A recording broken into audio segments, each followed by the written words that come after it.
नमस्कार दोस्तों, GS faculty परिवार में आप सभी का स्वागत है। दोस्तों आज के क्लास में हम देखेंगे घटना चक्र पूर्वावलोकन का भारतीय राज व्यवस्था एवं शासन। तो दोस्तों आइए आज के क्लास में हम इसे देखते शुरू करते हैं। दोस्तों हम पहले बता देते हैं कि क्लास में हमको क्या पढ़ाया जाएगा आप लोगों को। क्योंकि दोस्तों घटना चक्र पूर्वावलोकन में आप लोग देखेंगे ऑब्जेक्टिव टाइप का क्वेश्चन जो इस टाइप का बना हुआ है, तो दोस्तों हम इसको ना पढ़ाकर उसकी जो तथ्य जो नोट्स बनाया गया है, जो उसका नोट्स दिया गया है, जो नोट्स ही है उसको हम लोग देखेंगे कि उसको नोट्स जो उसका दिया गया उसको देखेंगे।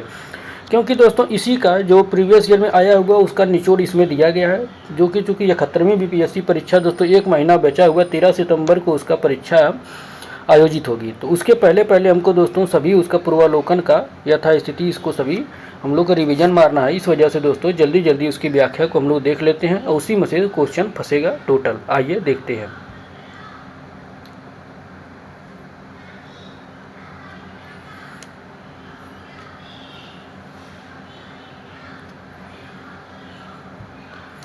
दोस्तों आते हैं भारत का संवैधानिक विकास। पहला चैप्टर दोस्तों भारत का संवैधानिक विकास। तो इसमें दोस्तों हम लोग क्या पढ़ेंगे, ईस्ट इंडिया कंपनी के शासन एवं ब्रिटिश शासन के अधिनियम। कौन दोस्तों, ईस्ट इंडिया कंपनी के शासन हेतु पारित ब्रिटिश संसदीय अधिनियम जो 1773 से 1853 को देखेंगे। वहीं पर दोस्तों ब्रिटिश ताज के शासन अधीन पारित अधिनियम 1858 से 1947 के मध्य जो है उसको हम लोग देखेंगे पहले चैप्टर में। पहले चैप्टर का नाम है दोस्तों क्या, भारत का संवैधानिक विकास। तो आइए इसमें हम लोग देखते हैं कंपनी के शासन अधिनियम पारित अधिनियम। नोट्स में दोस्तों आइए हम लोग नोट्स को देखते हैं।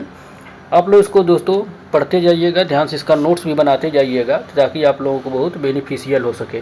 दोस्तों इसमें है कि ब्रिटिश संसद, कौन दोस्तों, ब्रिटिश संसद 1773 में, कब 1773 दोस्तों ब्रिटिश संसद 1773 में, कब 1773 के रेगुलेटिंग एक्ट द्वारा बंगाल के गवर्नर को बंगाल का गवर्नर जनरल का पद नाम दिया। किसको दोस्तों, बंगाल के गवर्नर को। किसको, आप लोग इसको देखिएगा, बंगाल के गवर्नर को। किसको, बंगाल के गवर्नर को दोस्तों बंगाल का गवर्नर जनरल का पद नाम दिया गया।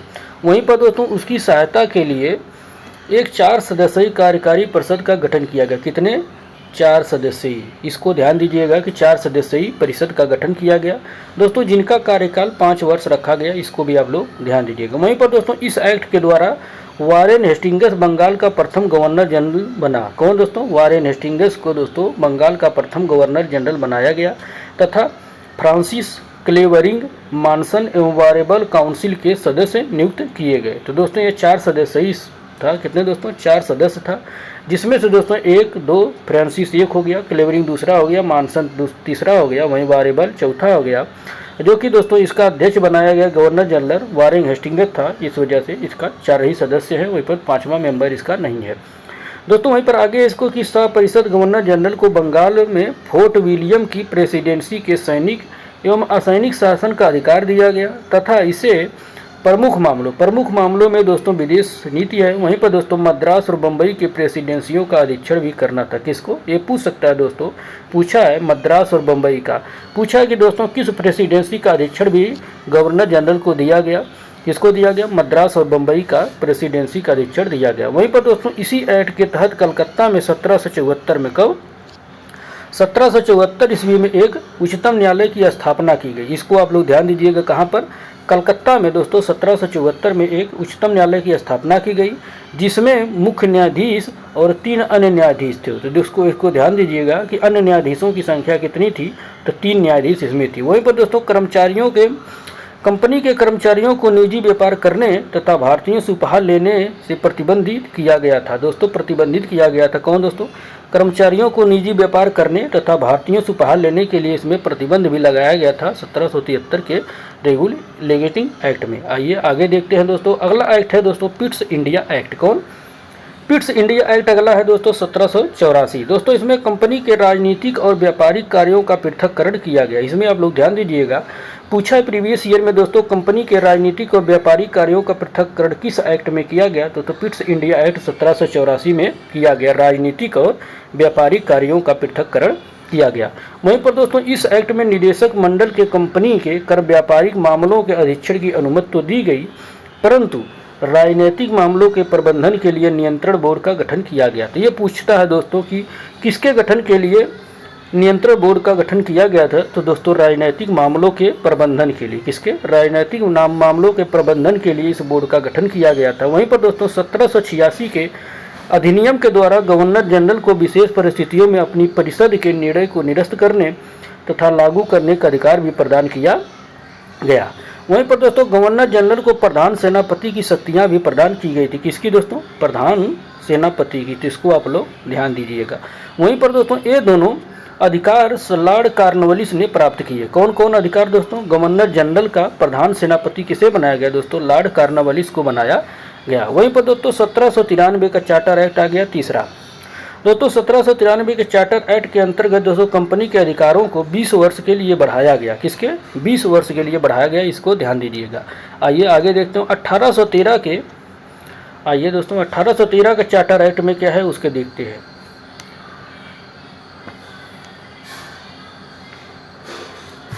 दोस्तों 1813 के चार्टर एक्ट द्वारा पहली बार भारतीयों की शिक्षा पर 1 लाख रुपये खर्च करने का उपबंध किया गया। प्रति वर्ष कितना दोस्तों? 1 लाख रुपया खर्च करने का प्रावधान किस एक्ट में किया गया है, किस चार्टर में किया गया है, पूछ चुका है। तो 1813 के चार्टर में किया गया। वहीं पर दोस्तों कंपनी के भारतीय व्यापार के एकाधिकार को समाप्त कर दिया गया। इसको भी ध्यान दीजिएगा। पूछा है कि कंपनी के भारतीय व्यापार एकाधिकार को कब समाप्त किया गया, किस एक्ट में? तो दोस्तों 1813 में किया गया। वहीं पर दोस्तों चीन के साथ तथा चाय के व्यापार पर उसका एकाधिकार बना रहा। इसको भी पूछ चुका है, ये भी ध्यान दीजिएगा। अगला है दोस्तों 1833 का चार्टर एक्ट। दोस्तों इसमें है कि बंगाल के गवर्नर जनरल को संपूर्ण भारत का गवर्नर जनरल बना दिया गया। इसमें पूछा है दोस्तों कि किस एक्ट के द्वारा दोस्तों बंगाल के गवर्नर जनरल को संपूर्ण भारत का गवर्नर जनरल बना दिया गया। तो 1833 वाला होगा। इसको ध्यान दीजिएगा। आगे इस चार्टर की धारा 87 के अनुसार कोई भी भारतीय केवल धर्म, जन्मस्थान, वंश और वर्ण के आधार पर सरकारी सेवा के लिए अयोग्य नहीं समझा जा सकता था। ये भी इसको ध्यान दीजिए, ये भी पूछा है। वहीं पर देश की शासन प्रणाली का केंद्रीकरण कर दिया गया। क्या दोस्तों? ये भी पूछा है कि किस शासन में दोस्तों शासन की प्रणाली का केंद्रीकरण किया गया। तो 1833 में किया गया। वहीं पर दोस्तों लॉर्ड विलियम बेंटिक भारत का प्रथम गवर्नर जनरल बना। कौन? लॉर्ड विलियम बेंटिक भारत का प्रथम गवर्नर जनरल बना। वहीं दोस्तों कंपनी के समस्त व्यापारिक कार्य समाप्त कर दिए गए तथा भविष्य में उसे केवल राजनीतिक कार्य करने थे। इसको भी पूछ चुका है। आइए आगे देखते हैं। आगे दोस्तों की गवर्नर जनरल की परिषद में एक कानूनी सदस्य जिसमें दोस्तों चौथा सदस्य को सम्मिलित किया गया। वहीं पर दोस्तों सर्वप्रथम मैकाले को कानूनी सदस्य के रूप में शामिल किया गया था। ये आप लोग ध्यान दीजिएगा कि 1833 के चार्टर के तहत किसे सर्वप्रथम कानूनी सदस्य के रूप में शामिल किया गया था।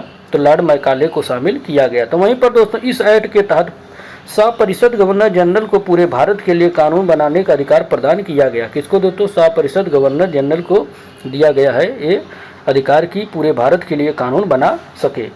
वहीं पर इसी एक्ट के नियुक्तियों के लिए दोस्तों योग्यता संबंधी मानदंड अपनाकर भेदभाव समाप्त किया गया और 1853 के चार्टर के द्वारा विधायी शक्तियों को कार्यपालिका शक्तियों से पृथक करने की विधायी व्यवस्था की गई। तो इसको ध्यान रखिएगा, विधायी शक्तियों को कार्यपालिका शक्तियों से।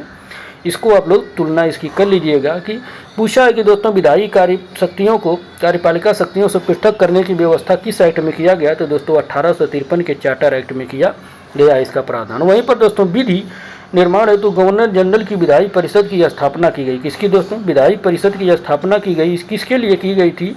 तो दोस्तों किसके लिए की गई थी? विधि निर्माण हेतु की गई थी। वहीं पर जिसे आगे चलकर दोस्तों भारतीय विधान परिषद के नाम से जाना गया। इसी को दोस्तों विधायी परिषद की जो स्थापना की गई थी उसी को आगे चल के भारतीय अर्थात केंद्रीय विधान परिषद के नाम से जाना गया। आगे दोस्तों की सिविल सेवकों की भर्ती एवं चयन होती दोस्तों खुली प्रतियोगिता का भी शुभारंभ 1853 के चार्टर एक्ट के द्वारा किया गया। इसको आप लोग ध्यान दीजिएगा कि सिविल परीक्षा के लिए जो परीक्षा कराई जाती है वो 1853 का ही दिन है। उसी में पहली बार प्रावधान या इसको देखने का मिला था। इसको ध्यान दीजिएगा। आइए दोस्तों अब दोस्तों ये प्रश्न कोश है। तो दोस्तों प्रश्न कोश चूँकि हम लोग बता चुके हैं कि प्रश्न कोश ना ही हम उसकी PDF बनाए हैं ना ही उसको पढ़ाएंगे, क्योंकि दोस्तों इसी का जितना निचोड़ है जितना सार है उसके ऊपर हमने पढ़ा दिया। इसी से संबंधित जो नीचे करंट है उसको दिया गया है या पढ़ाया गया। अब आगे है दोस्तों कि ब्रिटिश ताज, दूसरा चैप्टर है दोस्तों ब्रिटिश ताज के शासन अधीन पारित अधिनियम। तो इसमें आइए देखते हैं इसमें पहला क्या है उसको हम लोग देखेंगे। इसमें दोस्तों ब्रिटिश संसद के ब्रिटिश संसद के भारत शासन अधिनियम कौन है दोस्तों? ब्रिटिश शासन भारत के शासन अधिनियम 1858। इसमें पहला है ब्रिटिश शासन भारत शासन अधिनियम 1858 के द्वारा भारत का शासन ब्रिटिश ताज के अधीन कर दिया गया। इसको आप लोग ध्यान दीजिएगा कि भारत का शासन दोस्तों कब किसके अधीन किया गया? ब्रिटिश ताज के अधिनियम के तहत। किस अधिनियम के तहत किया गया? तो 1858 के द्वारा किया गया। भारत का शासन दोस्तों ब्रिटिश ताज के अधिनियम कर दिया गया 1858 के द्वारा। वहीं पर दोस्तों गवर्नर जनरल को अब भारत का वायसराय भी कहा जाने लगा। कब दोस्तों? भारत के गवर्नर जनरल को दोस्तों अब वायसराय कहा जाने लगा, जो ब्रिटिश ताज का प्रत्यक्ष प्रतिनिधित्व बन गया। अब इसको ध्यान दीजिएगा दोस्तों, यहाँ पर आप लोगों को अप्रत्यक्ष रूप से पूछा गया है, लेकिन यहाँ पर प्रत्यक्ष रूप से बन गया। वहीं पर दोस्तों लॉर्ड कैनिंग भारत का प्रथम वायसराय बना। इसको आप लोग ध्यान दीजिएगा। वहीं पर दोस्तों इस अधिनियम द्वारा भारत के राज्य सचिव पद का सृजन किया गया, जिसमें भारतीय प्रशासन पर संपूर्ण नियंत्रण की शक्ति निहित थी। वहीं उसकी सहायता के लिए दोस्तों कितनी सदस्यीय 15 सदस्यीय परिषद का गठन का भी प्रावधान किया गया। इसे आप लोग ध्यान दीजिएगा दोस्तों। अब आता है अगला कि भारत परिषद अधिनियम 1861। कौन? 1861। इसके द्वारा दोस्तों कानून बनाने की प्रक्रिया में भारतीय प्रतिनिधियों को शामिल करने की शुरुआत हुई। कौन दोस्तों? भारतीय प्रतिनिधियों को शामिल करने की शुरुआत कब से हुई दोस्तों? 1861 अधिनियम के द्वारा हुई। आइए आगे देखते हैं। वहीं पर दोस्तों पुनः विधायी शक्तियां देकर इस अधिनियम द्वारा मद्रास एवं बम्बई प्रेसिडेंसियों को दोस्तों मद्रास और बम्बई प्रेसिडेंसियों को पुनः विधायी शक्तियां देकर विकेंद्रीकरण प्रक्रिया की शुरुआत की गई। इसको आप लोग ध्यान दीजिएगा। विकेंद्रीय प्रक्रिया की शुरुआत दोस्तों कब हुई? भारत परिषद अधिनियम 1861 के तहत हुई है। इसको आप लोग ध्यान दीजिएगा। वहीं इसने वायसराय को आपातकाल में अध्यादेश जारी करने की अधिकृत किया। कौन दोस्तों? अध्यादेश को जारी करने का अधिकृत किया, जो अधिकतम, आइए आगे देखते हैं, जो अधिकतम कितने दिन का था? आइए देखते हैं। जो अधिकतम दोस्तों कितने? 6 माह। अधिकतम दोस्तों 6 माह अवधि तक प्रभावी यह हो सकता था। अगला है दोस्तों कौन अधिनियम? भारत परिषद अधिनियम 1892। कौन है? 1892 दोस्तों। इसके माध्यम से केंद्रीय एवं प्रांतीय कौन? केंद्रीय और प्रांतीय विधान परिषदों में अतिरिक्त सदस्यों की संख्या बढ़ाई गई। किसमें दोस्तों? केंद्रीय और प्रांतीय में अतिरिक्त सदस्यों बढ़ाई गई 1892 में। वहीं केंद्रीय विधान परिषद के भारतीय सदस्यों को वार्षिक बजट पर बहस करने तथा सरकार से 6 दिन पूर्व नोटिस पर प्रश्न पूछने का अधिकार भी दिया गया, परंतु पूरक प्रश्न पूछने तथा मतदान का अधिकार नहीं दिया गया था। इस वजह से इसको आप लोग ध्यान दीजिएगा। प्रश्न पूर्व नोटिस देकर तो प्रश्न पूछ सकते थे, लेकिन दोस्तों पूरक प्रश्न तथा मतदान का अधिकार इनमें नहीं दिया गया था। इसको आप लोग ध्यान दीजिएगा 1892 का। वहीं पर दोस्तों सीमित अर्थों में निर्वाचन पद्धति का आरंभ भी किया गया। सीमित क्यों दोस्तों? सीमित रूप से दोस्तों इसी में किया गया। 1892 में निर्वाचन पद्धति का शुभारंभ किया गया। दोस्तों इस अधिनियम की महत्वपूर्ण विशेषता यही रही है। वहीं पर दोस्तों भारतीय परिषद अधिनियम 1909। 1909 दोस्तों क्या दोस्तों? इसे पार्लियामेंटो सुधार के नाम से भी जाना जाता है। क्या दोस्तों? पार्लियामेंटो सुधार के नाम से भी इसे जाना जाता है।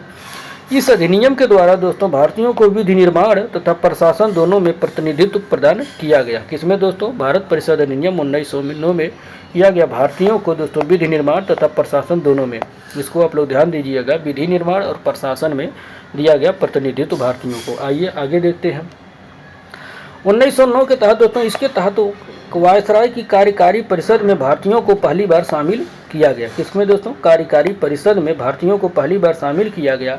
इसमें शामिल होने वाले प्रथम कौन थे दोस्तों? सत्येंद्र प्रसाद सिन्हा थे, इन्हें शामिल किया गया। वहीं पर दोस्तों इस अधिनियम में केंद्रीय तथा प्रांतीय विधायिनी शक्तियों को बढ़ा दिया गया। वहीं पर परिषद के सदस्यों को बजट एवं लोकहित के विषयों की विवेचना करने, कौन दोस्तों? लोकहित के विषयों की विवेचना करने तथा प्रस्ताव लाने तथा प्रश्न पूछने के साथ पूरक प्रश्न पूछने का अधिकार दिया गया। किसमें दोस्तों? 1909 में दिया गया है। इसमें दोस्तों पूरक प्रश्न भी पूछ सकते हैं तथा प्रश्न पूछने, प्रस्ताव लाने, ये सब इसमें व्यवस्था की गई है विस्तृत रूप से। वहीं दोस्तों इसमें पृथक निर्वाचन के आधार पर मुस्लिमों के लिए सांप्रदायिक प्रतिनिधित्व का प्रावधान किया गया। कौन दोस्तों? सांप्रदायिक प्रतिनिधित्व का भी प्रावधान किया गया 1909 में। अगला है दोस्तों कौन सा अधिनियम? आइए देखते हैं। अगला अधिनियम है भारत शासन अधिनियम 1919। दोस्तों मार्टिन चेम्सफोर्ड के नाम से भी इसे जाना जाता है इस अधिनियम को। वहीं पर दोस्तों इस अधिनियम के द्वारा पहली बार प्रत्यक्ष चुनाव प्रणाली अपनाई गई। इसे ध्यान दीजिएगा कि प्रत्यक्ष चुनाव प्रणाली कब अपनाई गई? 1919 के अधिनियम के समय। आगे सांप्रदायिक आधार पर निर्वाचन प्रणाली का विस्तार करते हुए इसे सिखों, भारतीय ईसाइयों, आंग्ल भारतीयों तथा यूरोपियों के लिए भी लागू कर दिया गया। किसको दोस्तों? भारत शासन अधिनियम के दोस्तों इस सिखों, ईसाइयों और आंग्ल भारतीयों और यूरोपियों के लिए भी लागू कर दिया गया। वहीं इस अधिनियम द्वारा पहली बार केंद्र में द्विसदनी व्यवस्था की स्थापना की गई। कौन दोस्तों? केंद्र में, ना कि राज्य में। इसको ध्यान दीजिएगा।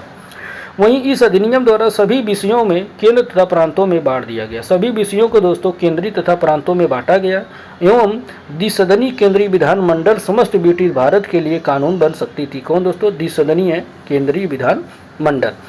आगे है, इसी अधिनियम के तहत दोस्तों प्रांतों में द्वैध शासन प्रणाली। कौन दोस्तों? प्रांतों में द्वैध शासन प्रणाली भी लागू की गई। वहीं दोस्तों प्रांतीय विषयों को दो भागों, कौन दोस्तों? दो भागों में विभाजित किया गया। पहला था दोस्तों आरक्षित, वहीं पर दूसरा था हस्तांतरित विषय। आइए आगे देखते हैं दोस्तों। दूसरा आरक्षित, पहला आरक्षित, दूसरा हस्तांतरित था। वहीं पर दोस्तों इस अधिनियम में पहली बार उत्तरदायी शासन शब्द का भी प्रयोग किया गया। उत्तरदायी शासन शब्द का प्रयोग सबसे पहले कब किया गया? 1919 के अधिनियम में।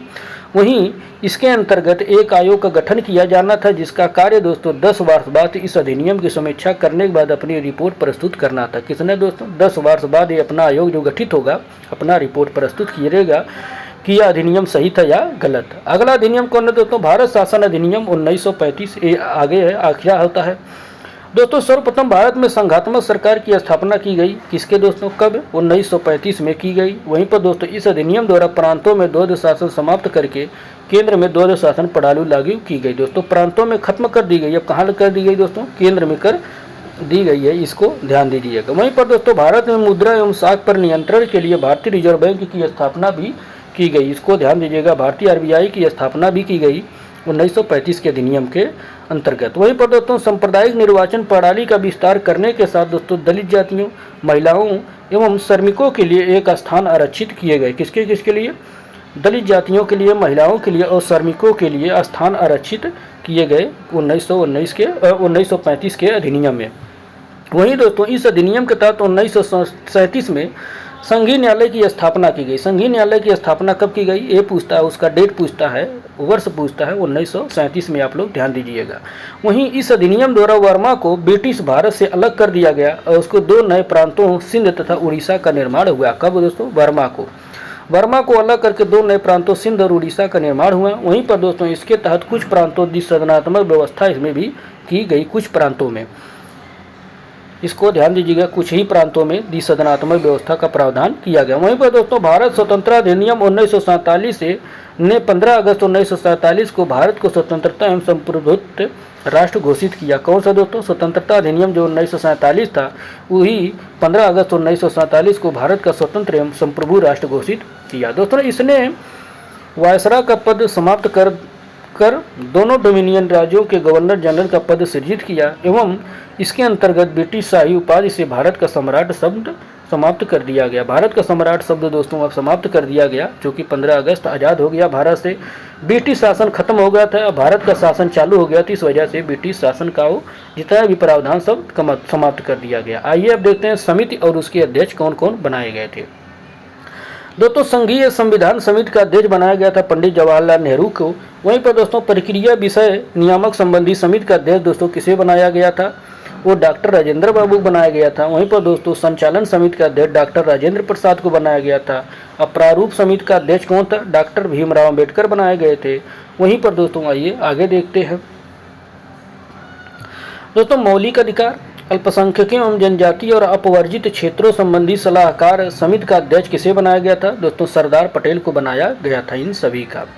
वहीं पर दोस्तों मूल अधिकार उप समिति का अध्यक्ष जेबी कृपलानी को बनाया गया था और अल्पसंख्यक उप समिति का अध्यक्ष एच.सी. मुखर्जी को बनाया गया था। वहीं पर पूर्वोत्तर सीमांत जनजाति क्षेत्रों और असम के अपवर्जित एवं आंशिक रूप से अपवर्जित क्षेत्रों संबंधी उप समिति का अध्यक्ष बनाया गया था गोपीनाथ बारदोली को बनाया गया था। आइए आगे देखते हैं। दोस्तों अपवर्जित एवं आंशिक रूप से अपवर्जित असम के अतिरिक्त जो संबंधी उप समिति का अध्यक्ष किसे बनाया गया था? तो अमवी ठक्कर को बनाया गया था। वहीं पर संघीय संविधान समिति का अध्यक्ष दोस्तों पंडित जवाहरलाल नेहरू को बनाया गया। वहीं पर प्रांतीय संविधान समिति का अध्यक्ष दोस्तों सरदार वल्लभ भाई पटेल को बनाया गया। और कार्य संचालन संबंधी समिति का अध्यक्ष दोस्तों के.एम. मुंशी को बनाया गया। और सदन समिति का अध्यक्ष दोस्तों पट्टाभी सीतारामैया को बनाया गया। और राष्ट्रीय ध्वज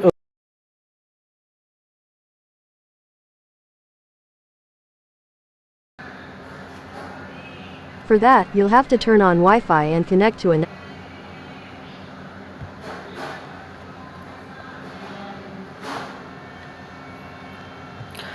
हाँ, तो राष्ट्रीय ध्वज संबंधी तदर्थ समिति का अध्यक्ष दोस्तों डॉक्टर राजेंद्र प्रसाद को बनाया गया था और संविधान सभा के कार्यकारण संबंधी अध्यक्ष बनाया था दोस्तों जीवी मावलंकर को बनाया गया था और राज्यों संबंधी समिति का अध्यक्ष दोस्तों पंडित जवाहरलाल नेहरू को बनाया गया था। वित्त एवं स्टाफ समिति का अध्यक्ष दोस्तों डॉक्टर राजेंद्र प्रसाद को बनाया गया था। अब प्रत्यय पत्र कौन दोस्तों, प्रत्यय पत्र जिसे क्रेडेंशियल संबंधी समिति का अध्यक्ष दोस्तों अल्लादी केसड़ा स्वामी अय्यर को बनाया गया था।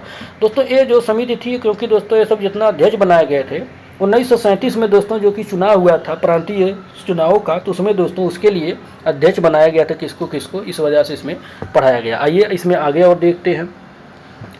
आगे दोस्तों की 29 अगस्त 1947 को गठित प्रारूप समिति में अध्यक्ष डॉक्टर भीमराव अम्बेडकर को दोस्तों, जैसा कि ऊपर हमने बताया कि प्रारूप समिति का अध्यक्ष डॉक्टर भीमराव अम्बेडकर थे। समेत कुल सदस्य इसमें कितने थे, 7 थे, जिनमें जो 7 सदस्यों में दोस्तों पहले थे एन गोपाल स्वामी अयंकर। दोस्तों ये पूछा है, इसको आप लोग ध्यान दीजिएगा। अल्लादी केसड़ा स्वामी अय्यर, के.एम. मुंशी, मोहम्मद सादुल्ला, बी.एल. मित्र एवं डी.पी. खेतान शामिल थे। दोस्तों इसमें बाद में बी.एल. मित्र के स्थान पर दोस्तों एन माधव राव को बनाया गया तथा डी.पी. खेतान की वर्ष 1948 में मृत्यु हो जाने पर दोस्तों आखिरी में टी. कृष्णा मचारी को इस समिति में शामिल किया गया। वहीं पर दोस्तों तदर्थ झंटा समिति का गठन संविधान निर्माती परिषद 23 जून 1947 को किया गया, जिसके अध्यक्ष दोस्तों डॉक्टर राजेंद्र प्रसाद को बनाया गया था। तो इसको ध्यान दीजिएगा, झंडा समिति का अध्यक्ष किसे बनाया गया था दोस्तों, तो डॉक्टर राजेंद्र प्रसाद को बनाया गया था। दोस्तों इसमें तदर्थ समिति जो बनाई गई थी, इसमें 4 सदस्य कौन कौन थे दोस्तों, कितने, इसमें अन्य सदस्य थे कौन, तो अबुल कलाम आजाद, सरोजिनी नायडू, राजगोपालाचारी, के.एम. मुंशी और डॉक्टर भीमराव अम्बेडकर 5 सदस्य इसमें अन्य सदस्यों में शामिल थे। आइए आगे देखते हैं। इसमें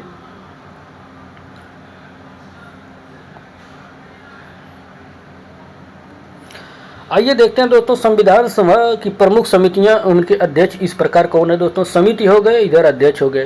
दोस्तों संघीय संविधान के समिति के अध्यक्ष दोस्तों पंडित जवाहरलाल नेहरू थे। प्रक्रिया विषय नियामक संबंधी समिति के अध्यक्ष दोस्तों डॉक्टर राजेंद्र प्रसाद थे। वहीं पर दोस्तों संचालन समिति के अध्यक्ष डॉक्टर राजेंद्र प्रसाद थे। प्रारूप समिति के डॉक्टर भीमराव अम्बेडकर थे। वहीं पर दोस्तों मौलिक अधिकार, अल्पसंख्यक एवं जनजाति अपवर्जित अधिकार समिति के अध्यक्ष कौन थे, सरदार वल्लभ भाई पटेल थे। आइए आगे देखते हैं। आगे दोस्तों की मूल अधिकार उप समिति के अध्यक्ष कौन थे, जे.बी. कृपलानी थे। अल्पसंख्यक उप समिति के अध्यक्ष दोस्तों एच.सी. मुखर्जी थे। वहीं पर दोस्तों संघीय शक्तियां संबंधी प्रांतीय कौन थे, पंडित जवाहरलाल नेहरू थे। संघीय शक्तियों संबंधी समिति के अध्यक्ष नेहरू जी थे। वहीं पर दोस्तों प्रांतीय के कौन थे, सरदार वल्लभ भाई पटेल थे। और कार्य संचालन एवं संबंधित उससे जो समितियाँ थी उसे कौन थे, के.एम. मुंशी थे। इसको आप लोग ध्यान दीजिएगा। आइए आगे के टॉपिक में देखते हैं कि अगली टॉपिक क्या है। दोस्तों संविधान का स्रोत, दोस्तों अगली टॉपिक है, अगला चैप्टर है संविधान का स्रोत। इसमें देखेंगे दोस्तों संविधान का स्रोत, अगली टॉपिक है, तीसरा चैप्टर है संविधान के स्रोत। दोस्तों संविधान के स्रोत में हम लोग देखेंगे कि कहाँ से क्या क्या लिया गया है, उसे हम लोग देखेंगे। आइए नोट्स में पहला देखते हैं। दोस्तों भारतीय संविधान का अधिकांश कौन दोस्तों, भारतीय संविधान का अधिकांश भाग भारत शासन अधिनियम 1935 से लिया गया है, ये आप लोग ध्यान दीजिएगा। वहीं पर दोस्तों ब्रिटिश संवैधानिक परंपरा से संसदीय शासन पद्धति, विधि एवं शासन एवं विधि समता, मंत्रिमंडल प्रणाली, एकल नागरिकता, द्विसदनी प्रणाली, विधायी प्रक्रिया, संसदीय विशेषाधिकार, परमाधिकार, लेखा आदि उपबंध लिए गए हैं। किससे दोस्तों, 1935 के ब्रिटिश शासन अधिनियम 1935 से ये सब प्रावधान लिए गए हैं। वहीं पर दोस्तों अमेरिका के संविधान से क्या लिया गया है उसे हम लोग देखते हैं। दोस्तों इसमें लिया गया उद्देशिका का विचार लिया गया, विधियों के समान संरक्षण की अवधारणा लिया गया, न्यायिक पूर्वालोकन लिया गया, न्यायपालिका की स्वतंत्रता लिया गया, मूल अधिकार लिया गया, उपराष्ट्रपति का पद लिया गया, राष्ट्रपति पर महाभियोग लगाने की प्रक्रिया लिया गया, वहीं उच्चतम न्यायालय लिया गया, वहीं पर उच्च न्यायालय के न्यायाधीशों को हटाए जाने की उपबंध जो ग्रहण किए गए हैं उसको लिया गया अमेरिका के संविधान से। आइए अगला देखते हैं आयरलैंड के संविधान से क्या लिया गया। दोस्तों आयरलैंड के संविधान से क्या लिया गया, दोस्तों नीति के निदेशक तत्व लिया गया है, राष्ट्रपति की निर्वाचन पद्धति लिया गया है, राज्यसभा में कुछ सदस्यों का नामांकन सम्मिलित किया गया है, इसमें से आयरलैंड से लिया गया। आइए देखते हैं अगला है कनाडा के संविधान से क्या लिया गया।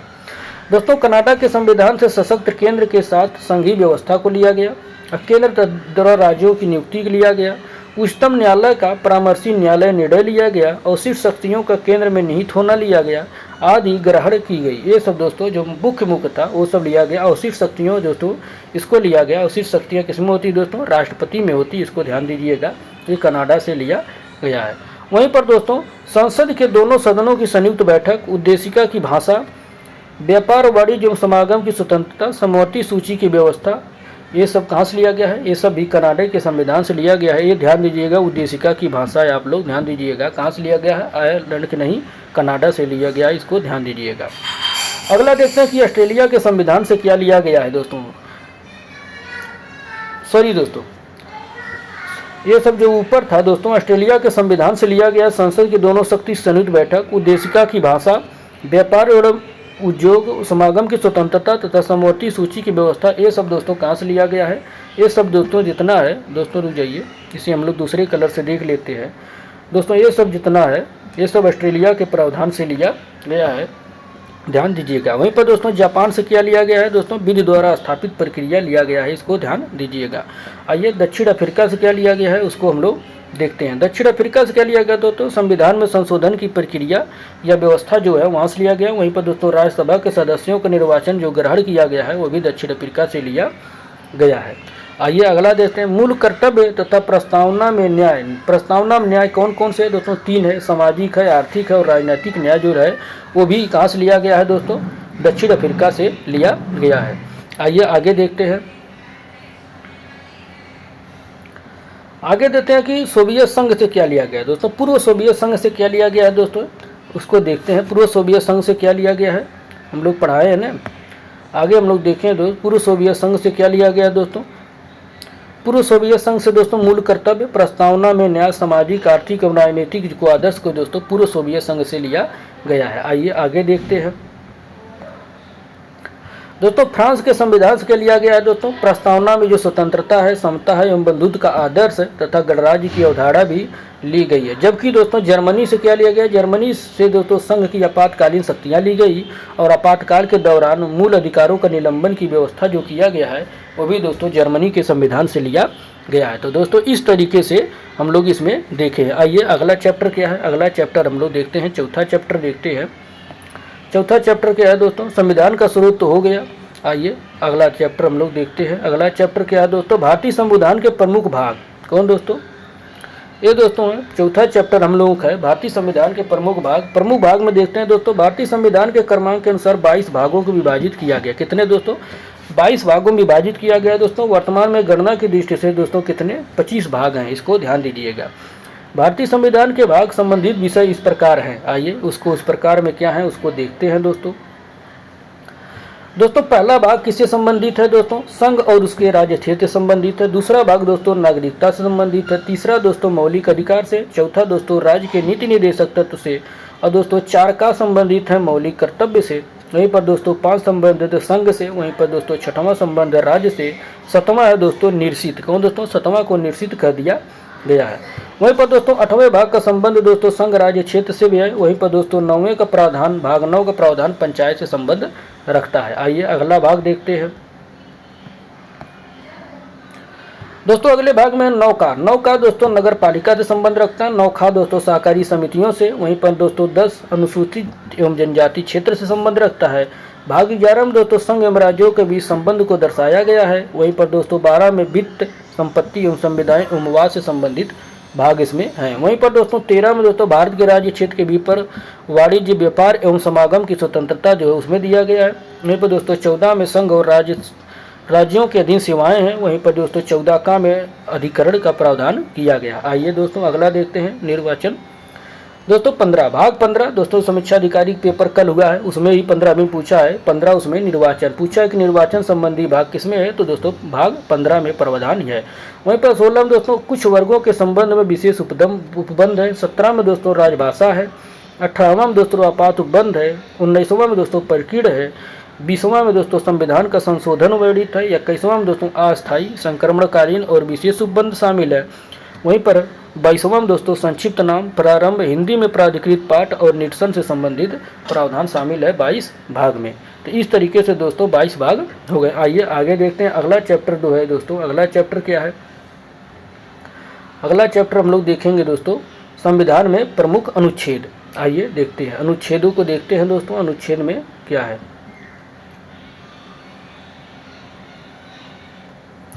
प्रमुख अनुच्छेद में दोस्तों क्या, भारतीय संविधान में वर्तमान में दोस्तों 1 मई 2024 की स्थिति के अनुसार है दोस्तों, गणना की दृष्टि से कैसे दोस्तों, गणना की दृष्टि दोस्तों 471 अनुच्छेद है दोस्तों, लेकिन परंतु क्रमांक की दृष्टि अभी भी 395 अनुच्छेद है तथा सभी अतिरिक्त अनुच्छेदों का मूल अनुच्छेदों के साथ का, खा, गा आदि लगाकर जोड़ा गया है, इसको ध्यान दीजिए। वहीं पर दोस्तों इसी प्रकार गणना की दृष्टि से संविधान के भागों की संख्या दोस्तों 25 हो गई है। कितना बढ़कर भागों की संख्या 25 हो गई है दोस्तों, जो कि भाग इसके पहले 22 थे, वर्तमान में भी 22 है जो मूलभूत है, लेकिन गणना की दृष्टि से 25 है।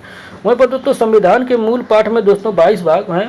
वहीं पर दोस्तों 395 अनुच्छेद एवं 8 अनुसूचियाँ संविधान में वर्णित है। संशोधनों के द्वारा कुछ नए अनुच्छेद जोड़े या प्रतिस्थापित भी किए गए हैं, कुछ अनुच्छेद निकाले भी गए हैं। वहीं पर दोस्तों नई अनुसूचियां भी जोड़ी गई हैं और उनकी अनुसूचियां 8 से बढ़कर कितना 12 हो गई हैं। विधानता दोस्तों नए राज्यों में शामिल करना दोस्तों अनुच्छेद 2 है। वहीं पर दोस्तों आइए अगला अब इसमें देखते हैं कि किस अनुच्छेद का क्या संबंध है। दोस्तों अनुच्छेद 2 नए राज्यों का गठन दोस्तों भारतीय संविधान का अनुच्छेद 3 में वर्णित है। वहीं पर दोस्तों विधि के समझ समानता दोस्तों अनुच्छेद 14 से अनुच्छेद 14 में वर्णित है। वहीं पर दोस्तों अनुच्छेद 17 अस्पृश्यता का अंत है। वहीं पर गिरफ्तारी एवं निरोध से संरक्षण दोस्तों अनुच्छेद 22 में है। अनुच्छेद 36 से 54 दोस्तों नीति निर्देशक तत्वों का वर्णन किया गया है। वहीं पर दोस्तों भारतीय संविधान में नीति निर्देशक तत्वों के तहत समान न्याय अनुशुल्क विधिक सहायता का प्रावधान दोस्तों 39A के तहत किया गया है। वहीं पर ग्राम पंचायतों का संगठन दोस्तों अनुच्छेद 40 के तहत किया गया है। काम, शिक्षा एवं लोक सहायता पाने का अधिकार दोस्तों अनुच्छेद 41 में किया गया है। वहीं पर कार्य करने के लिए न्यायोचित और मानवीय दशाएं तथा प्रसूति सहायता दोस्तों अनुच्छेद 42 में किया गया है। समान नागरिक संहिता अनुच्छेद 44 में है तथा शैशव पूर्व देखभाल और 6 वर्ष से कम आयु के बच्चों के लिए शिक्षा की व्यवस्था करने का प्रावधान अनुच्छेद 45 में वर्णित है। आइए आगे देखते हैं। जबकि दोस्तों कार्यपालिका से न्यायपालिका का पृथककरण दोस्तों अनुच्छेद 50 में उल्लिखित है। अनुच्छेद 48 में दोस्तों कृषि एवं पशुपालन के संगठन से संबंधित प्रावधान किया गया है। अनुच्छेद 54 में क्या प्रावधान है दोस्तों, भारत के राष्ट्रपति का निर्वाचन इसमें है। अनुच्छेद 75 में दोस्तों प्रधानमंत्री मंत्रिपरिषद का गठन है। वहीं पर दोस्तों अनुच्छेद 76 में भारत का महान्यायवादी संबंधी प्रावधान है। अनुच्छेद 78 में दोस्तों राष्ट्रपति को जानकारी देने संबंधी प्रधानमंत्री का कर्तव्य बताया गया है। वहीं पर राष्ट्रपति के विधेयकों पर अनुमति दोस्तों अनुच्छेद 111 है।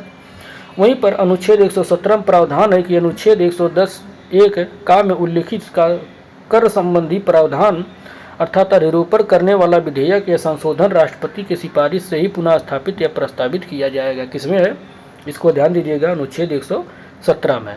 वहीं पर दोस्तों अन्यथा नहीं और ऐसा बंद करने वाला विधेयक राज्यसभा में पुनः स्थापित नहीं किया जाएगा, उसी में है। आइए आगे देखते हैं। आगे दोस्तों अनुच्छेद 119 दोस्तों संसद में वित्तीय कार्य संबंधी प्रक्रिया का विधायी द्वारा विनियमन है। वहीं पर दोस्तों अनुच्छेद 121 उच्चतम न्यायालय या उच्च न्यायालय के किसी न्यायाधीश के संबंध में संसद में चर्चा पर निर्वचन है। वहीं पर अनुच्छेद 123 संसद के विश्रांति काल में अध्यादेश प्रख्यापित करने की राष्ट्रपति के शक्ति का उल्लेख किया गया है। वहीं अनुच्छेद 124 में दोस्तों सर्वोच्च न्यायालय की स्थापना और गठन का प्रावधान किया गया है। वहीं पर अनुच्छेद 131 में दोस्तों सर्वोच्च न्यायालय का आरंभिक क्षेत्राधिकार का वर्णन है। वहीं भारत का नियंत्रक एवं महालेखा परीक्षक का वर्णन दोस्तों अनुच्छेद 148 में है और अनुच्छेद 155 में दोस्तों राज्यपाल की नियुक्ति से संबंधित प्रावधान है। वहीं अनुच्छेद 164 दोस्तों मुख्यमंत्रियों एवं मंत्रिपरिषद की नियुक्ति से संबंधित प्रावधान 164 में है। वहीं राज्य के महाधिवक्ता की नियुक्ति संबंधी प्रावधान दोस्तों अनुच्छेद 165 में है तथा राज्य विधानसभाओं की संरचना संबंधी अनुच्छेद दोस्तों 170 में वर्णित है। अनुच्छेद 215 में दोस्तों उच्च न्यायालय, आइए देखते हैं। अनुच्छेद 215 में दोस्तों क्या है, अनुच्छेद 215 में दोस्तों उच्च न्यायालय का अभिलेख न्यायालय होना बताया गया है। वहीं अनुच्छेद 222 में दोस्तों किसी न्यायाधीश का एक उच्च न्यायालय से दूसरे उच्च न्यायालय में अंतरण या ट्रांसफर का प्रावधान किया गया। वहीं अनुच्छेद 226 में दोस्तों विशेष रिट जारी करने की उच्च न्यायालय की शक्ति है। वहीं अनुच्छेद 227 में सभी न्यायालयों के अधीक्षण की उच्च न्यायालय की शक्ति है। वहीं अनुच्छेद 245 में संसद द्वारा और राज्य विधानमंडलों द्वारा बनाई गई विधियों का विस्तार है। जिसमें दोस्तों विधायी शक्तियों का वितरण है। वहीं पर दोस्तों वित्त आयोग का गठन दोस्तों अनुच्छेद 280 में है। वहीं पर दोस्तों अखिल भारतीय सेवाएं अनुच्छेद 312 में। वहीं पर संघ लोक सेवा आयोग अनुच्छेद 315 में वर्णित है। अनुच्छेद 318 में दोस्तों लोक सेवा आयोग के सदस्यों और कर्मचारियों की सेवा शर्तों के बारे में विनियमन बनाने की शक्ति दी गई है। आइए अगला देखते हैं अनुच्छेद कौन है। अगला अनुच्छेद है अनुच्छेद 320। दोस्तों अनुच्छेद 320 लोक सेवा आयोग के कार्य है। वहीं पर अनुच्छेद 323 है दोस्तों प्रशासनिक अधिकरण है। अनुच्छेद 324 दोस्तों निर्वाचन आयोग के गठन का प्रावधान किया गया है। वहीं पर अनुच्छेद 330 दोस्तों लोकसभा में अनुसूचित जातियों और जनजातियों के लिए स्थानों का आरक्षण का प्रावधान है। वहीं पर अनुच्छेद 332 राज्यों की विधानसभाओं में अनुसूचित जातियों और अनुसूचित जनजातियों के लिए स्थानों के आरक्षण से संबंधित प्रावधान है। अनुच्छेद 351 में क्या है दोस्तों हिंदी भाषा के विकास के लिए निर्देश दिए गए हैं। वहीं पर दोस्तों अनुच्छेद 352 आपात की उद्घोषणा के आपातकालीन प्रावधान किया गया है। आइए दोस्तों कुछ और भी अनुच्छेद इसमें दिया गया है, तो कि दोस्तों इतना पूछा गया था और भी अनुच्छेद इसमें हम लोग देख लेते हैं क्या संबंध है।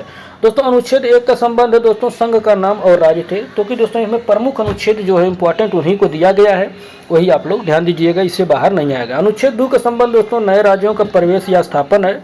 अनुच्छेद 3 में दोस्तों नए राज्यों के निर्माण, वर्तमान राज्यों के क्षेत्रों और सीमाओं का नामों परिवर्तन है। अनुच्छेद 5 संविधान के प्रारंभ पर नागरिकता है। अनुच्छेद 14 दोस्तों विधि के समय समानता का अधिकार दिया गया है। अनुच्छेद 15 में दोस्तों धर्म, मूल वंश, जाति, लिंग या जन्म स्थान के आधार पर विभेद का प्रतिषेध किया गया है। वहीं पर अनुच्छेद 16 में दोस्तों लोक नियोजन के विषय में अवसर की समानता का प्रावधान किया गया है। अनुच्छेद 17 दोस्तों अस्पृश्यता का अंत है दोस्तों। अनुच्छेद 18 में उपाधियों का अंत किया गया है। वहीं पर अनुच्छेद 19 दोस्तों वाक स्वतंत्र आदि विषय कुछ अधिकारों का संरक्षण भी दिया गया है। वहीं दोस्तों अनुच्छेद 20 में अपराधों के लिए दोष सिद्धि का संरक्षण का प्रावधान किया गया है। अनुच्छेद 21 में दोस्तों प्राण एवं दैहिक स्वतंत्रता का संरक्षण किया गया है। वहीं पर अनुच्छेद 21 का में दोस्तों शिक्षा का अधिकार दोस्तों जो 6 से 14 वर्ष के सभी बच्चों को निःशुल्क और अनिवार्य शिक्षा का अधिकार जो प्रावधान किया गया है। अनुच्छेद 22 दोस्तों कुछ दशाओं में गिरफ्तारी और निरोध का संरक्षण किया गया है। अनुच्छेद 23 दोस्तों मानव दुरुपयोग और बलाश्रम का प्रतिषेध किया गया है। आइए अनुच्छेद 24 देखते हैं। अनुच्छेद 24 दोस्तों कारखानों आदि में बालकों के नियोजन का प्रतिषेध किया गया है। अनुच्छेद 25 में दोस्तों अंतःकरण की और धर्म के आबाद रूप से मानने, आचरण और प्रचार करने की स्वतंत्रता दिया गया है। वहीं पर अनुच्छेद 26 में धार्मिक कार्यों के प्रबंध की स्वतंत्रता दिया गया है। आइए आगे देखते हैं इसके। अनुच्छेद 29 में क्या है दोस्तों अनुच्छेद 29 में दोस्तों अल्पसंख्यक वर्गों के हितों का संरक्षण दिया गया है। अनुच्छेद 30 में दोस्तों शिक्षा संस्थाओं की स्थापना, प्रशासन करने का अल्पसंख्यक वर्गों का अधिकार दिया गया है। अनुच्छेद 32 में दोस्तों संवैधानिक उपचारों का अधिकार दिया गया है। अनुच्छेद 39 में दोस्तों राज्यों द्वारा अनुसरणीय कुछ नीति तत्व दिए गए हैं। अनुच्छेद 39 का में दोस्तों समान न्याय एवं निःशुल्क विधिक सहायता का प्रावधान किया गया है। अनुच्छेद 40 में दोस्तों ग्राम पंचायतों का संगठन किया गया है। और अनुच्छेद 41 में दोस्तों कुछ दशाओं का काम, शिक्षा और लोक सहायता पाने का अधिकार भी प्रावधान किया गया है। आइए अगला अनुच्छेद देखते हैं। अनुच्छेद 43 का में दोस्तों उद्योगों के प्रबंधन में कर्मकारों का भाग लेना संबंधित। अनुच्छेद 43 खा में दोस्तों सहकारी समितियों का संवर्धन है।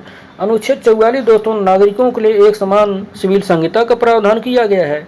वहीं अनुच्छेद 45 में 6 वर्ष से कम आयु के बच्चों के लिए प्रारंभिक बाल्यावस्था की देखरेख और शिक्षा का उपबंध किया गया है। अनुच्छेद 48 में कृषि और पशुपालन का संगठन है दोस्तों। अनुच्छेद 48 का में पर्यावरण का संरक्षण, संवर्धन एवं वन तथा वन्य जीवों की रक्षा संबंधी प्रावधान किया गया है। आइए अगला देखते हैं। अनुच्छेद 50 में दोस्तों कार्यपालिका से न्यायपालिका का पृथक्करण का प्रावधान किया गया है। अनुच्छेद 51 में दोस्तों अंतर्राष्ट्रीय शांति और सुरक्षा की अभिवृद्धि संबंधी प्रावधान है। अनुच्छेद 51 का में मूल कर्तव्य संबंधी प्रावधान है। अनुच्छेद 52 में दोस्तों भारत का राष्ट्रपति से संबंधित प्रावधान है। अनुच्छेद 53 में संघ की कार्यपालिका शक्ति जो राष्ट्रपति में निहित होगी उससे संबंधित प्रावधान किया गया है। वहीं पर दोस्तों अनुच्छेद 55 राष्ट्रपति के निर्वाचन की पद्धति का प्रावधान है। अनुच्छेद 57 में पुनर्निर्वाचन के लिए पात्रता जो राष्ट्रपति पद हेतु है दोस्तों कि दोबारा राष्ट्रपति बनाया जा सकता है, अनुच्छेद 57 में है। वहीं पर अनुच्छेद 58 दोस्तों राष्ट्रपति निर्वाचित होने के लिए अर्हताएं जो है उसको प्रावधान किया गया है। आइए अगला देखते हैं। अगला दोस्तों की अनुच्छेद 59 राष्ट्रपति के पद के लिए शर्तें हैं। अनुच्छेद 60 दोस्तों राष्ट्रपति द्वारा शपथ या प्रतिज्ञान है। अनुच्छेद 61 राष्ट्रपति पर महाभियोग चलाने की प्रक्रिया है। अनुच्छेद 66 उपराष्ट्रपति का निर्वाचन है। अनुच्छेद 70 अन्य आकस्मिकताओं में राष्ट्रपति की कृत्यों का निर्वहन है। अनुच्छेद 72 दोस्तों क्षमा आदि की और कुछ मामलों में दंडादेश के निलंबन, परिहार और लघुकरण की राष्ट्रपति की शक्ति का प्रावधान किया गया है। वहीं अनुच्छेद 73 दोस्तों संघ की कार्यपालिका शक्ति का विस्तार किया गया है अनुच्छेद 73 में। आइए अनुच्छेद 74 देखते हैं।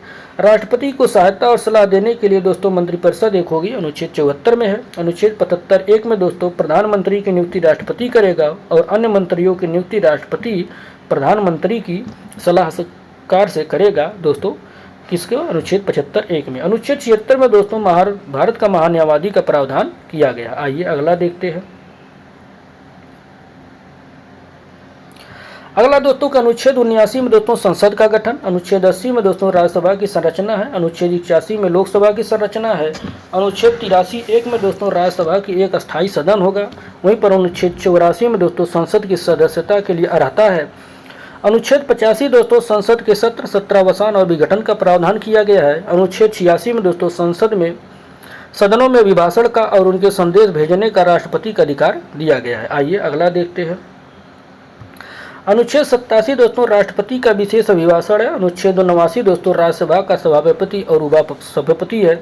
अनुच्छेद 93 में दोस्तों लोकसभा का अध्यक्ष और उपाध्यक्ष का प्रावधान किया गया है। अनुच्छेद 101 में दोस्तों लोकसभा का अध्यक्ष द्वारा अपने निर्णायक मत का प्रयोग पक्ष एवं विपक्ष के मत बराबर होने पर किया जाएगा। इसका प्रावधान दोस्तों अनुच्छेद 101 में किया गया। अनुच्छेद 103 में दोस्तों सदनों में गणपूर्ति जो कोरम है 1/10 उसका प्रावधान किया गया है। वहीं अनुच्छेद 110 में दोस्तों संसद की सदस्यता के लिए निरर्हताएं जो हैं उसकी प्रावधान किया गया है। वहीं अनुच्छेद 105 में दोस्तों संसद के सदनों की तथा उसके सदस्यों और समिति की शक्तियों, विशेषाधिकारों और उन्मुक्तियों का प्रावधान किया गया है। आइए अगला देखते हैं। अनुच्छेद 108 दोस्तों कुछ दशाओं में दोनों सदनों की संयुक्त बैठक का प्रावधान है। अनुच्छेद 109 दोस्तों धन विधेयकों के संबंध में विशेष प्रक्रिया का प्रावधान है। अनुच्छेद 110 दोस्तों धन विधेयक की परिभाषा है। अनुच्छेद 112 वार्षिक वित्तीय विवरण है। अनुच्छेद 113 संसद में प्राकलनों के संबंध में प्रक्रिया है दोस्तों। अनुच्छेद 114 विनियोग विधेयक है। अनुच्छेद 115 अनुपूरक और अतिरिक्त और अधिक अनुदान संबंधी प्रावधान है। अनुच्छेद 116 लेखानुदान, प्रत्यानुदान और अपवादानुदान संबंधी प्रावधान किया गया है। वहीं पर दोस्तों अनुच्छेद 117 में दोस्तों वित्त विधेयकों के बारे में विशेष उपबंध किया गया है। आइए आगे देखते हैं। अनुच्छेद 122 में दोस्तों न्यायालयों द्वारा संसद की कार्यवाहियों की जांच न किया जाना उसका प्रावधान किया गया। वहीं पर दोस्तों अनुच्छेद 123 से संसद के विश्रांत काल में अध्यादेश दोस्तों अध्यादेश प्रख्यापित करने की शक्ति राष्ट्रपति में निहित होगी, अनुच्छेद 123 में बताया गया है। वहीं पर दोस्तों अनुच्छेद 124 में उच्चतम न्यायालय की स्थापना का गठन किया गया है, सुप्रीम कोर्ट की स्थापना का। वहीं पर अनुच्छेद 129 उच्चतम न्यायालय का अभिलेख न्यायालय होना बताया गया है। अनुच्छेद 131 दोस्तों उच्चतम न्यायालय की आरंभिक अधिकारिता का प्रावधान किया गया है। अनुच्छेद 137 दोस्तों न्यायालयों के आदेश या उच्चतम न्यायालय द्वारा पूर्वालोकन का भी प्रावधान किया गया है। आइए आगे देखते हैं। अनुच्छेद 143 दोस्तों उच्चतम न्यायालय से परामर्श करने की राष्ट्रपति की शक्ति का प्रावधान किया गया है। अनुच्छेद 148 में भारत का नियंत्रक एवं महालेखा परीक्षक संबंधी प्रावधान किया गया है। आइए आगे देखते हैं।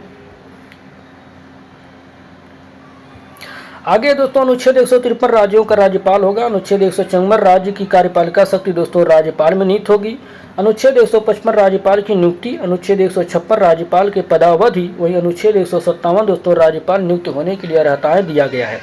अनुच्छेद 158 राज्यपाल के पद के लिए शर्तों हैं। वही अनुच्छेद 161 क्षमा आदि की और कुछ मामलों में दंडादेश के निलंबन, परिहार और लघुकरण के राज्यपाल की शक्ति का प्रावधान किया गया है। अनुच्छेद 162 दोस्तों राज्य की कार्यपालिका शक्ति का विस्तार है। वहीं पर अनुच्छेद 163 दोस्तों राज्यपाल को सहायता और सलाह देने के लिए मंत्रिपरिषद है। अनुच्छेद 164 एक राज्यपाल द्वारा मुख्यमंत्री की नियुक्ति और मुख्यमंत्री की सलाह और अन्य मंत्रियों की नियुक्ति संबंधी प्रावधान है। अनुच्छेद 165 राज्यपाल का महाधिवक्ता। अनुच्छेद 169 राज्यपाल में विधान परिषदों का उत्साधन और सृजन का प्रावधान है। अनुच्छेद 174 राज्य के विधानमंडल में सत्र, सत्रावसान और विघटन संबंधी प्रावधान किया गया है। अनुच्छेद 175 में सदन या सदनों में अभिभाषण का और उनके संदेशों को भेजने का राज्यपाल का अधिकार दिया गया है। अनुच्छेद 176 राज्यपाल का विशेष अभिभाषण। अनुच्छेद 178 विधानसभा का अध्यक्ष और उपाध्यक्ष। अनुच्छेद 182 विधान परिषद का सभापति और उपसभापति संबंधी प्रावधान किया गया है। अनुच्छेद 191 दोस्तों विधानमंडल की सदस्यता के लिए निरर्हताएं जो है उसको प्रावधान किया गया है। वहीं पर अनुच्छेद 194 दोस्तों विधानमंडल के सदनों की तथा उनके सदस्यों और समितियों की शक्तियां, विशेषाधिकार और उन्मुक्तियों का प्रावधान किया गया है। आइए दोस्तों अनुच्छेद 200 में दोस्तों राज्यपाल द्वारा विधेयकों पर अनुमति देना या अनुमति रोक लेना राष्ट्रपति के विचार के लिए आरक्षित कर लेना दिया गया। वहीं पर अनुच्छेद 201 दोस्तों राष्ट्रपति के विचार के लिए आरक्षित विधेयक है। अनुच्छेद 213 विधानमंडल के विश्रांत काल में राज्यपाल के अध्यादेश जारी करने की शक्ति दिया गया है। वहीं अनुच्छेद 214 राज्यों के लिए उच्च न्यायालय होगा। अनुच्छेद 215 उच्च न्यायालय का अभिलेख न्यायालय होना बताया गया है। अनुच्छेद 216 दोस्तों उच्च न्यायालयों का गठन का प्रावधान किया गया है। अनुच्छेद 217 में किया गया दोस्तों कि उच्च न्यायालय के न्यायाधीश की नियुक्ति उसके पद शर्तों के अनुसार की जाएगी। अनुच्छेद 217 है। वहीं अनुच्छेद 219 उच्च न्यायालय के न्यायाधीशों द्वारा शपथ या प्रतिज्ञान का प्रावधान किया गया है। अनुच्छेद 226 में उच्च न्यायालय की कुछ रीटें निकालने की शक्ति प्रावधान किया गया। अनुच्छेद 226 में उच्च न्यायालय द्वारा। आइए आगे देखते हैं कुछ प्रमुख अनुच्छेद में, क्योंकि दोस्तों इसमें कुछ प्रमुख है, टोटल 365 हम लोग नहीं पढ़ाएंगे। जो प्रमुख है उसको हम लोग देखेंगे, जो क्वेश्चन पूछने वाला चांस है। अनुच्छेद 231 है दोस्तों 2 या अधिक राज्यों के लिए एक ही उच्च न्यायालय की स्थापना संबंधी प्रावधान। अनुच्छेद 233 जिला न्यायाधीशों की नियुक्ति। अनुच्छेद 239 संघ राज्यों का प्रशासन। अनुच्छेद 239 का दिल्ली के संबंध में विशेष उपबंध। अनुच्छेद 241 संघ राज्यों के लिए एक उच्च न्यायालय। अनुच्छेद 243 का ग्राम सभा। अनुच्छेद 243 का पंचायतों का गठन। अनुच्छेद 243 का पंचायतों की संरचना संबंधी प्रावधान किया गया है। वहीं पर दोस्तों अनुच्छेद 243 घ पंचायतों में स्थानों का आरक्षण है। वहीं पर दोस्तों अनुच्छेद 243 झ पंचायतों की वित्तीय स्थिति के पूर्वावलोकन के लिए राज्य वित्त आयोग का गठन किया गया है। वहीं पर अनुच्छेद 243 टा में दोस्तों पंचायतों के लिए निर्वाचन। वहीं पर अनुच्छेद 243 था में दोस्तों नगर पालिकाओं का गठन है। वहीं पर अनुच्छेद 243 न में दोस्तों नगर पालिकाओं में स्थानों का आरक्षण किया गया है। वहीं अनुच्छेद 243 या का में नगर पालिकाओं के लिए निर्वाचन है। अनुच्छेद 243 या घ जिला योजना के लिए समिति बनाया गया है। वहीं पर अनुच्छेद 245 में संसद द्वारा राज्यों के विधानमंडलों द्वारा बनाई गई विधियों का विस्तार भी दिया गया है। आइए आगे देखते हैं। अनुच्छेद 246 में क्या किया गया दोस्तों, संसद द्वारा राज्यों के विधानमंडलों द्वारा बनाई गई विधियों का विषय वस्तु, संघ सूची, राज्य सूची और समवर्ती सूची के विषय पर विधि बनाने की शक्ति दोस्तों संसद को दिया गया है। वहीं पर दोस्तों अनुच्छेद 246 का में क्या दिया गया है, माल और सेवा कर जीएसटी जो है दोस्तों के संबंध में विशेष उपबंध विधियां बनाने की शक्ति दोस्तों दिया गया है। वहीं पर दोस्तों अनुच्छेद 248 में अवशिष्ट विधायी शक्तियां दी गई संघ के अधीन। वहीं पर अनुच्छेद 243 या झ में सहकारी समितियों का निगमन किया गया है। आइए अगला देखते हैं। अनुच्छेद 249 में दोस्तों राज्य सूची के विषय के संबंध में राष्ट्रीय हित में विधि बनाने की संसद की शक्ति, किसकी दोस्तों, संसद की शक्ति होगा, ये 249 में प्रावधान किया गया है। वहीं अनुच्छेद 250 में दोस्तों आपात की उद्घोषणा के प्रवर्तन में होने पर राज्य सूची के विषय संबंध में विधि बनाने की शक्ति दोस्तों संसद को दी गई है अनुच्छेद 250 के तहत। वहीं पर दोस्तों अनुच्छेद 252 में क्या प्रावधान किया गया है, 2 या अधिक राज्यों के लिए उनकी सहमति से विधि बनाने की शक्ति संसद की शक्ति और ऐसी विधि का किसी अन्य राज्य द्वारा अंगीकार किया जाना अनुच्छेद 252 में प्रावधान किया गया है संसद के लिए। वहीं पर दोस्तों अगला अनुच्छेद 253 अंतर्राष्ट्रीय करारों का प्रभावी करने के लिए विधान बनाया गया है। वहीं पर अनुच्छेद 262 अंतर्राज्यिक नदियों या नदी दूनों के जल संबंधी विवादों का न्याय निर्णय का प्रावधान। वहीं अनुच्छेद 263 अंतर्राज्य परिषद के संबंध में उपबंध दिया गया है। आइए अगला अनुच्छेद देखते हैं दोस्तों।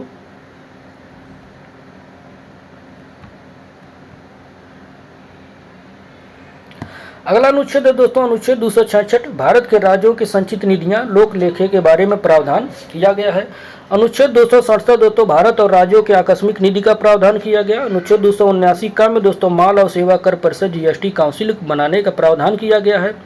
वहीं अनुच्छेद 280 वित्त आयोग का प्रावधान। अनुच्छेद 300 दोस्तों वाद एवं कार्यवाहियाँ। वहीं पर अनुच्छेद 300 का विधि के प्राधिकार के बिना व्यक्तियों को संपत्ति से वंचित न किया जाना प्रावधान किया गया है। आइए अगला अनुच्छेद देखते हैं। अनुच्छेद 301 में दोस्तों व्यापार, वाणिज्य और समागम की स्वतंत्रता। अनुच्छेद 312 में दोस्तों अखिल भारतीय सेवाएं हैं। अनुच्छेद 315 में संघ और राज्यों के लिए लोक सेवा आयोग होगा। वहीं पर अनुच्छेद 323 का में दोस्तों प्रशासनिक प्राधिकरण का प्रावधान। अनुच्छेद 323 खा के तहत अन्य विषयों के लिए प्राधिकरण। वहीं अनुच्छेद 324 में दोस्तों निर्वाचनों का निरीक्षण, निदेशन और नियंत्रण का निर्वाचन आयोग में निहित होना प्रावधान किया गया है। आइए अगला देखते हैं अनुच्छेद 326 दोस्तों लोकसभा और राज्यों की विधानसभाओं के लिए निर्वाचनों का वैश्व मताधिकार पर निर्वाचन होगा, इसका प्रावधान किया गया है। अनुच्छेद 330 में लोकसभा में अनुसूचित जातियों अनुसूचित जनजातियों के लिए स्थानों का आरक्षण है। अनुच्छेद 330 का में दोस्तों लोकसभा में महिलाओं के लिए स्थानों का प्रावधान किया गया है। वहीं अनुच्छेद 331 के तहत दोस्तों लोकसभा में आंग्ल भारतीय समुदाय का प्रतिनिधित्व दोस्तों 104वें संविधान संशोधन अधिनियम 2019 के द्वारा इसे निष्प्रभावी बना दिया गया है, इसे आप लोग ध्यान दीजिएगा। आइए आगे देखते हैं। अनुच्छेद 332 में दोस्तों राज्यों की विधानसभाओं में अनुसूचित जातियों और अनुसूचित जनजातियों के लिए स्थानों का आरक्षण प्रावधान किया गया है। वहीं अनुच्छेद 332 का में राज्यों की विधानसभाओं में महिलाओं के स्थानों का आरक्षण दिया गया है। अनुच्छेद 333 में राज्य की विधानसभाओं में आंग्ल भारतीय समुदाय का प्रतिनिधित्व, जिसे दोस्तों 104वें संविधान संशोधन अधिनियम 2019 द्वारा निष्प्रभावी बना दिया गया है, इसे ध्यान रखिएगा। अनुच्छेद 334 में दोस्तों स्थानों के आरक्षण और विशेष प्रतिनिधित्व का कतिपय अवधि के बाद पश्चात रहना, इसमें प्रावधान किया गया है। आइए अगला देखते हैं। अनुच्छेद 334 का में दोस्तों महिलाओं के लिए स्थानों के आरक्षण का प्रभावी होना बताया गया है। वहीं पर अनुच्छेद 338 में दोस्तों राष्ट्रीय अनुसूचित जाति आयोग बनाया गया है। अनुच्छेद 338 का में राष्ट्रीय अनुसूचित जनजाति आयोग का गठन किया जाएगा अनुच्छेद 338 का के तहत। आइए अगला अनुच्छेद देखते हैं। अगला अनुच्छेद दोस्तों अनुच्छेद 338 खा दोस्तों पिछड़े वर्ग के लिए राष्ट्रीय आयोग बनाया जाएगा। वहीं पर दोस्तों अनुच्छेद 340 में पिछड़े वर्ग की दशाओं अन्वेषण के लिए आयोग की नियुक्ति की जाएगी। वहीं पर अनुच्छेद 343 में बताया गया कि संघ की राजभाषा हिंदी और लिपि देवनागरी में घोषित किया गया। अनुच्छेद 344 दोस्तों राजभाषा है। अनुच्छेद 345 राज्य की राजभाषा एवं राजभाषाएं हैं। वहीं पर अनुच्छेद 350 का में प्राथमिक स्तर पर मातृभाषा में शिक्षा की सुविधा का प्रावधान किया गया है। अनुच्छेद 350 खा में दोस्तों भाषाई अल्पसंख्यक वर्गों के लिए विशेष प्राधिकारी का प्रावधान। अनुच्छेद 351 में दोस्तों हिंदी भाषा के विकास के लिए निर्देश दिया गया है। वहीं अनुच्छेद 352 में आपात की उद्घोषणा युद्ध, मुवाय, आक्रमण या सशस्त्र विद्रोह की स्थिति में इसे किया जाएगा, प्रावधान किया गया है। अनुच्छेद 355 में वह आक्रमण, आंतरिक अशांति से राज्य की संरक्षा करने का संघ का कर्तव्य होगा, ये प्रावधान किया गया है। अनुच्छेद 356 में राज्य की संविधिक तंत्र में विफल हो जाने की दशा में उपबंध का प्रावधान किया गया है। अनुच्छेद 360 दोस्तों वित्तीय आपात के बारे में बताया गया है। आइए 365 अनुच्छेद 365 में दोस्तों संघ द्वारा दिए गए निर्देशों का अनुपालन करने या उन्हें प्रभावी करने में असफलता का प्रभाव प्रावधान किया गया। अनुच्छेद 368 में दोस्तों संविधान का संशोधन करने की शक्ति, संसद की शक्ति और उनके प्रक्रिया के बारे में बताया गया है। अनुच्छेद 370 में दोस्तों जम्मू कश्मीर राज्य के संबंध में अस्थायी उपबंध पहले था, अब ये दोस्तों परिवर्तन में नहीं है। वहीं पर दोस्तों अनुच्छेद 371 में दोस्तों महाराष्ट्र और गुजरात राज्यों के संबंध में विशेष उपबंध बताया गया है। अनुच्छेद 371 का में दोस्तों नागालैंड के राज्य संबंध में विशेष उपबंध। अनुच्छेद 371 खा में असम के बारे में विशेष उपबंध। अनुच्छेद 371 गा में दोस्तों मणिपुर के राज्य में विशेष उपबंध। वहीं पर 371 घा में आंध्र प्रदेश राज्य या तेलंगाना राज्य के संबंध में विशेष उपबंध किया गया है। 371 छा में दोस्तों सिक्किम राज्य के विशेष उपबंध किया गया। 371 छा में दोस्तों मिजोरम राज्य के संबंध में विशेष उपबंध। अनुच्छेद 371 जा में दोस्तों अरुणाचल प्रदेश के राज्य के संबंध में विशेष उपबंध किया गया है। अनुच्छेद 371 झा में दोस्तों गोवा राज्य के संबंध में विशेष उपबंध किया गया है। अनुच्छेद 371 यहाँ अंगा में किया गया है दोस्तों कर्नाटक राज्य के संबंध में किया गया है 371 इया में। आइए अगले देखते हो दोस्तों 393 अनुच्छेद में दोस्तों कितना संविधान के संक्षिप्त नाम भारत का संविधान होगा, प्रावधान किया गया है। अनुच्छेद 394 का में दोस्तों संविधान का हिंदी भाषा में प्राधिकृत पाठ किया गया है, इसमें प्रावधान किया गया है। तो दोस्तों इस तरीके से हम लोग संविधान के अनुच्छेद वाला पाठ देख लिए हैं। अगली ये दोस्तों अनुसूचियाँ होगी, अगला चैप्टर हम लोग दोस्तों अनुसूचियाँ देखेंगे। दोस्तों अगला चैप्टर क्या है, अनुसूचियाँ से संबंधित प्रावधान बताया गया है। आइए दोस्तों हम लोग अनुसूचियाँ से भी संबंधित प्रावधान को देख ही लेते हैं आज के ही क्लास में, क्योंकि जो तो छोटा चैप्टर है तो इसको हम लोग देख लेते हैं। आइए देखते हैं दोस्तों, भारत के मूल संविधान में 8 अनुसूचियाँ थीं। कितना दोस्तों 8 अनुसूचियाँ थी, लेकिन दोस्तों वर्तमान में 12 अनुसूचियाँ हैं। पहली अनुसूची क्या है दोस्तों, उसमें देखते हैं। इसमें दोस्तों संघ एवं राज्य से संबंधित प्रावधान, राज्य का क्षेत्र से संबंधित प्रावधान बताया गया है। दूसरे में दोस्तों क्या बताया गया है, भारतीय संघ की पदाधिकारियों को मिलने वाले वेतन, भत्ते, पेंशन आदि का उल्लेख बताया गया है। आइए वहीं पर दोस्तों तीसरी अनुसूची में क्या बताया गया है, भारतीय संघ के कुछ पदाधिकारियों के शपथ प्रतिज्ञा के प्रारूप बताया गया है। चौथी अनुसूची में दोस्तों भारत के राज्यों तथा संघ राज्य क्षेत्रों जम्मू कश्मीर और दिल्ली पुदुचेरी के राज्यसभा में प्रतिनिधित्व का विवरण बताया गया है। पांचवी अनुसूची में दोस्तों अनुसूचित क्षेत्रों अनुसूचित जनजाति के प्रशासन व नियंत्रण के बारे में उपबंध बताया गया है। वहीं पर दोस्तों पांचवी अनुसूची के अधीन जनजातीय भूमि का खनन के लिए निजी पक्षकारों के अंतरण आकृत और शून्य घोषित किया जा सकता है, ये भी प्रावधान पांचवी अनुसूची में ही बताया गया है। वहीं पर दोस्तों छठी अनुसूची में क्या है, असम मेघालय त्रिपुरा और मिजोरम के जनजातीय क्षेत्रों के प्रशासन के बारे में उपबंध बताया गया है छठवीं अनुसूची। वहीं पर दोस्तों सातवीं अनुसूची में क्या है, केंद्र व राज्यों के बीच शक्तियों का विभाजन बताया गया है। वहीं पर दोस्तों इसमें 3 सूचियां बताई गई, कौन कौन दोस्तों, संघ सूची, राज्य सूची और समवर्ती सूची। दोस्तों संघ सूची में 97 विषय थे, लेकिन वर्तमान में दोस्तों इसमें 98 हो गए हैं। वहीं पर जिस पर कानून बनाने का अधिकार दोस्तों संघ को केवल है। वहीं पर दोस्तों राज्य सूची में कुल 66 विषय थे, लेकिन वर्तमान में कितने हैं, आइए देखते हैं। दोस्तों गणना की दृष्टि से वर्तमान में कितने हैं राज्य सूची में विषय,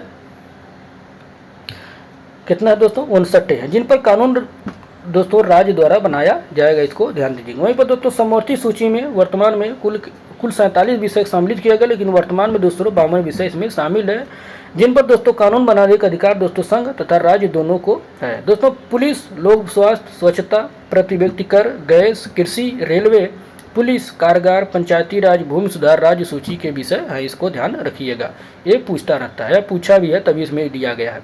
वहीं पर दोस्तों रेडियो, टेलीविजन, शेयर बाजार, डाकघर, बचत बैंक, जनगणना, बैंकिंग, बीमा, रक्षा, रेलवे, निगम कर संघ सूची के विषय है, इसको ध्यान दीजिएगा। ये सब संघ सूची के विषय है, इसको आप लोग ध्यान दीजिएगा। जो कि इसके ऊपर हम लोग जो बताए हैं वो दोस्तों किसके अधीन था दोस्तों, ये राज्य सूची के अंतर्गत था। वहीं पर दोस्तों आर्थिक योजना, आपराधिक मामले, जनसंख्या नियंत्रण, परिवार नियोजन, शिक्षा, वन, दंड प्रक्रिया, विवाह, विवाह विच्छेद अर्थात तलाक, गोद लेना समवर्ती सूची के विषय हैं, इसको आप लोग ध्यान दीजिएगा। इस वजह से इसको ये सब पूछा है, इस वजह से बताया गया। आइए 8वीं अनुसूची में है दोस्तों, 8वीं अनुसूची में इसमें भारतीय संविधान द्वारा वर्तमान में मान्यता प्राप्त 22 भाषाओं का उल्लेख का प्रावधान किया गया है। मूलतः इसमें 14 भाषाएं थी, लेकिन वर्तमान में 22 भाषा है। दोस्तों वर्ष 1967 में दोस्तों सिंधी को 21वें संविधान संशोधन द्वारा, वहीं पर दोस्तों 1992 में कोंकणी को नेपाली तथा मणिपुरी के 71वें संविधान संशोधन द्वारा जोड़ा गया। दोस्तों वर्ष 2004 में दोस्तों संथाली, डोगरी, मैथिली तथा बोडो को 92वें संविधान संशोधन 2003 द्वारा जोड़ा गया 8वीं अनुसूची में। अगला है दोस्तों कौन, 9वीं अनुसूची। दोस्तों इस 9वीं अनुसूची में विशिष्ट अधिनियमों और विनियमों का विधि मान्यकरण इसमें किया गया है। वहीं पर दोस्तों प्रथम संविधान संशोधन अधिनियम 1951 द्वारा संविधान में शामिल 9वीं अनुसूची को भारत के प्रथम प्रधानमंत्री जवाहरलाल नेहरू के कार्यकाल के दौरान भारतीय संविधान में शामिल किया गया था।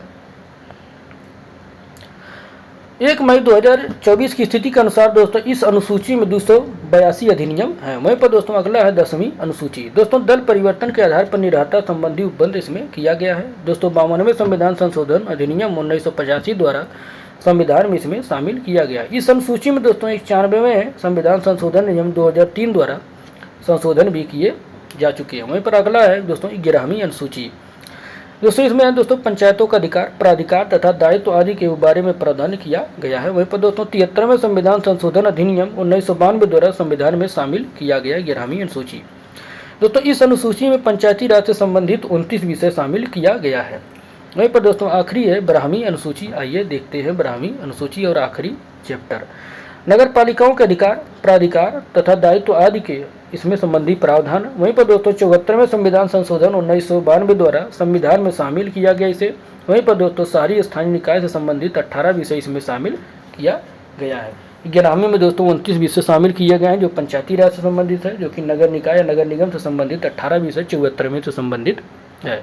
तो दोस्तों इस तरीके से हम लोग आज के चैप्टर में यहीं तक रहने देते हैं दोस्तों। अगला चैप्टर हम लोग शुरू करेंगे कहाँ से दोस्तों, उद्देशिका वाले चैप्टर से शुरू करेंगे। तो धन्यवाद दोस्तों, मिलते हैं अगले अच्छी क्लास में। धन्यवाद, लाइक और सब्सक्राइब जरूर दोस्तों जरूर करिएगा। धन्यवाद।